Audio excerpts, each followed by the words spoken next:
സൗമി. അപ്പോൾ നമ്മളിന്ന് ഉണ്ടാക്കാൻ പോകുന്ന ഐറ്റം സ്രാവിട്ടുടച്ച ചീനി.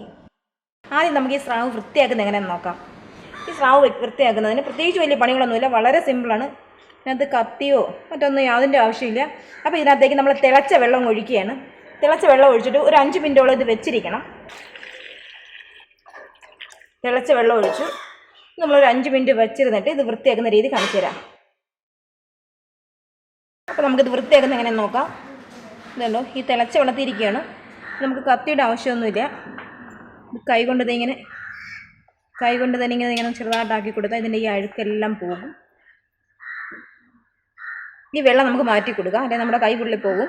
ഈ വെള്ളം മാറ്റിയിട്ട് നമുക്ക് പച്ചവെള്ളത്തിട്ട് വൃത്തിയാക്കി കാണിക്കാം.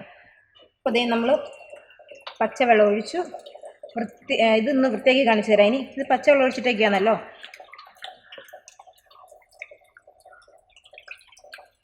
ഇനി ഇതിൻ്റെ കുടല് കളയാനും പാടില്ല, തൊട്ടാൽ മതി ഇങ്ങനെ വിണ്ട് വന്നോളും. ഇതുണ്ടോ, ഇതിങ്ങനെ വിണ്ടങ്ങ് വന്നോളും. അതിൻ്റെ വേസ്റ്റ് എല്ലാം ഉൾപ്പെടെ ഇങ്ങനെ പോകുന്നോളും. ഈ അരഭാഗം എല്ലാം ഇങ്ങനെ തേച്ച് വിട്ടാൽ മതിയാവും. ഇതുണ്ടോ, നല്ല വൃത്തിയാക്കി കഴുകി നല്ല വൃത്തിയായിട്ട് എടുത്തിട്ടുണ്ട്. നമുക്ക് ഈ വെള്ളം ഇനി കളഞ്ഞിട്ട്, വെള്ളത്തിൻ്റെ ആവശ്യം ഇനിയില്ല, നന്നായിട്ട് അല്ലെങ്കിൽ ഒരു വെള്ളത്തിലൂടെ കഴുകിക്കോളൂ, കുഴപ്പമില്ല. ഇത് കളഞ്ഞിട്ട് നമുക്ക് ഒരു വെള്ളത്തിലൂടെ ഒന്ന് കഴുകി വെക്കാം അല്ലേ. അപ്പോൾ ഈ വെള്ളം കളഞ്ഞിട്ട് ഒരു വെള്ളത്തിലൂടെ എടുക്കാം. അപ്പോൾ ഇതൊന്നുമില്ല, ഇതിങ്ങനെ ചുമ്മാ ഇങ്ങനെ കൈ കൊണ്ട് പിച്ചെടുക്കാൻ സാധിക്കും. അപ്പോൾ നമ്മൾ സ്രാവ് കഴുകി ഇതേ വൃത്തിയാക്കി വെച്ചിട്ടുണ്ട്. അപ്പോൾ നമുക്കിതിനകത്ത് വേണ്ടിയിട്ടുള്ള അരപ്പുകൾ എന്തൊക്കെയാണെന്ന് നോക്കാം.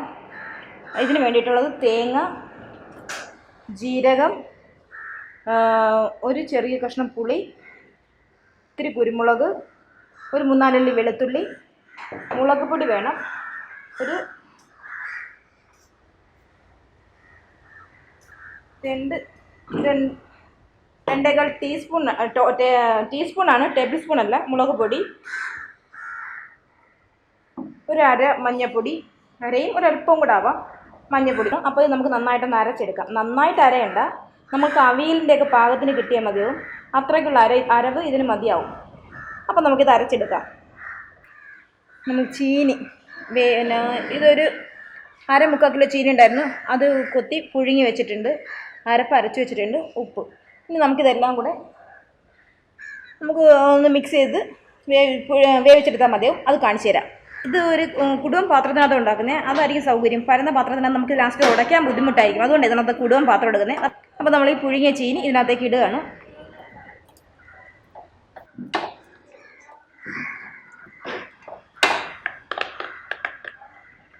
അപ്പോൾ നമ്മുടെ ചീനി ഇട്ടു.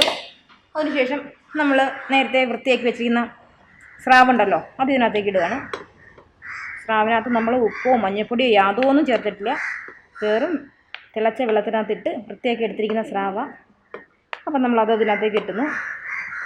ഇതിനകത്തു നിന്നുള്ള മുള്ള ഒന്നും കളയാൻ പാടില്ല കേട്ടോ, എല്ലാം എടുക്കണം. അപ്പോൾ അതൊക്കെ നല്ല ടേസ്റ്റാണ്. ഇതിൻ്റെ എല്ലൊക്കെ ചവയ്ക്കാൻ ഭയങ്കര സുഖമാണ്. അപ്പോൾ നമ്മളതെല്ലാം എടുക്കണം. നമ്മളതിട്ടു. നമ്മൾ നേരത്തെ അരച്ച് വെച്ച അരപ്പ്, ഈ അരപ്പ് ഇതിനകത്തേക്ക് ഇടുകയാണ്. ഇതിനകത്ത് എല്ലാം ഉണ്ടല്ലോ, മഞ്ഞൾപ്പൊടി ഉണ്ട്, എല്ലാം ഉണ്ട്. എരിവിന് ആവശ്യത്തിന് കുരുമുളകുണ്ട്, മുളക് പൊടിയുടെ എരിവുണ്ടാവും. ഇനി നമുക്ക് ഇത് അരച്ച വെള്ളം ഒഴിക്കാം കേട്ടോ, അരപ്പിൻ്റെ വെള്ളം. ഇത് നമ്മൾ നേരത്തെ അരച്ച അരപ്പ് കഴുകിയെടുത്ത വെള്ളമാണ്. അതിപ്പോൾ നമുക്ക് കളയേണ്ടതില്ല, ഇതുപോലെ തന്നെ ഒഴിക്കാം. ഇതിന് വെള്ളം അല്പം ആവശ്യമുണ്ട്, ഇച്ചിരിയും കൂടെ വെള്ളം വേണ്ടി വരും. ഇത്രയും കൂടെ വെള്ളം ഒഴിക്കുകയാണ്. ഇനി ഇതിനാവശ്യമായ ഉപ്പ്, ആവശ്യത്തിന് ഉപ്പ് ഓരോരുത്തരുടെ അളവിനനുസരിച്ചിടണം. ഉപ്പിട്ടു, കുറച്ച് കറിവേപ്പില ഇട്ടു. ഇനി ഇത് ഒരു 10-15 മിനിറ്റെങ്കിലും ഇങ്ങനെ അടച്ചു വെച്ച് വേവിക്കാം.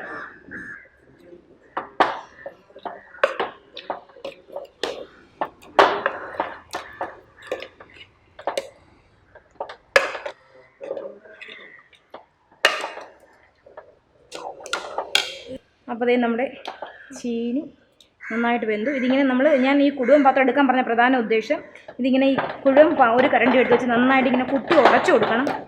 അത് സ്റ്റൗവിൽ വെച്ച് ഉടയ്ക്കരുത്, വേറെ തറയിൽ വെച്ച് ഉടയ്ക്കുന്നതാവും, അല്ലെങ്കിൽ ടൈലിൻ്റെ പുറത്തൊക്കെ വെച്ച് ഉടയ്ക്കുന്നതാവും നല്ലത്. ഞാൻ ഇങ്ങനെ കാണിച്ചു തന്നതേ ഉള്ളൂ ഇങ്ങനെ ഉടയ്ക്കുന്ന കാര്യം. നമ്മൾ ഈ ഇട്ട സ്രാവും ഈ അരപ്പും എല്ലാം നന്നായിട്ട് മിക്സ് ആവണം. ഇതിങ്ങനെ വെച്ച് ഉടച്ചെടുക്കാം. ഞാനിതിനെ ഉടച്ചിട്ട് കാണിക്കാം കേട്ടോ. ഇത് സ്റ്റൗവിൽ വെച്ച് ഉടക്കരുത്. ഇത് താഴെ ഇറക്കി വെച്ചിട്ട് വേണം ഉടയ്ക്കാനായിട്ട്. ഇനി ഞാനിത് ഉടച്ചിട്ട് കാണിച്ചു തരാം. അപ്പോൾ ഇതേ നമ്മുടെ ചീനിക്കറി റെഡി ആയിട്ടുണ്ട്. ഭയങ്കര ടേസ്റ്റാണ് ഇത്. എല്ലാവരും ട്രൈ ചെയ്ത് നോക്കണം. ഞങ്ങളുടെ കൊല്ലത്ത് ഇത് വന്നാൽ കിട്ടുന്ന സംഭവം ഭയങ്കര ടേസ്റ്റി ആയിട്ട്. എന്തെന്നറിയോ, ഭയങ്കര ടേസ്റ്റാണ് ഇത് കഴിക്കാനായിട്ട്. ചോറിൻ്റെ കൂടെ ആയാലും പഴങ്കഞ്ഞിയാണ് ഏറ്റവും ബെറ്റർ. ഭയങ്കര സംഭവം കേട്ടോ ഇത് കഴിക്കാനായിട്ട്. നിങ്ങളെല്ലാവരും ട്രൈ ചെയ്ത് നോക്കണം.